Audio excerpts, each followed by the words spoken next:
ಇವತ್ತು ನಮ್ಮ ಮಧ್ಯೆ ಇಲ್ಲ. ಭಾಳ ದಿನಗಳಿಂದಲೂ ಕೂಡ ಅನಾರೋಗ್ಯದಿಂದ ಇದ್ದರು ಅವರು. ಭಾಳ ಸರಳ ಜೀವಿ ಅವರು, ಭಾಳ ಸಿಂಪಲ್ ಮನುಷ್ಯ. ಅವ್ರ ಮನೇಲಿ ಭಾಳ ಸರಿ ನಾನು ಊಟಕ್ಕೂ ಹೋಗಿದ್ದೀನಿ. ಅವ್ರ ಜೊತೆ ಒಳ್ಳೆ ಒಡನಾಟ. ಅವರು RSSನ ಸ್ವಯಂ ಸೇವಕರಾಗಿ, RSSನ ಆದಿಯ RSSನ ಮಾರ್ಗದರ್ಶನ ಅದರ ಜೊತೆ ಬೆಳೆದಂಥವ್ರು. ಅವ್ರು ಯಾರು ಜನಗಳ ಮಾತ್ರ ಇದ್ದರೆ ಅವ್ರನ್ನ ಯಾರು MLA ಅಂತಾನೆ ಅಷ್ಟು ಸರಳವಾಗಿ ಜನಗಳ ಜೊತೆ ಬೆರೀತಾ ಇದ್ರು.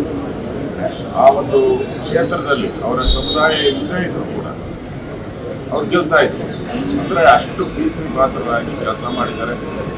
ಅವರು ಎಜುಕೇಷನ್ ಮಿನಿಸ್ಟರ್ ಆಗಿದ್ದಾಗ ವಿವೇಕ ಶಾಲೆಗಳನ್ನು ಪ್ರಾರಂಭ ಮಾಡಿ ಆ ಶಾಲೆಗಳಿಗೆ ಒಂದು ಕಾಯಕಲ್ಪ ಕೊಟ್ಟು ಭಾರತೀಯತೆ, ಭಾರತದ ವಿಚಾರಗಳನ್ನು, ನಮ್ಮ ದೇಶ ಭಕ್ತಿ ಮೂಡಿಸುವಂಥ ಒಂದು ವಿಚಾರಗಳನ್ನು ಭಾಳ ಪ್ರಖರವಾಗಿ ಅವರು ಎಜುಕೇಷನ್ ಮಿನಿಸ್ಟರ್ ಆಗಿದ್ದಾಗ ಭಾಳ ದುಃಖದ ಸಂಗತಿ. ಇವತ್ತು ಮಧ್ಯೆ ಇಲ್ಲ.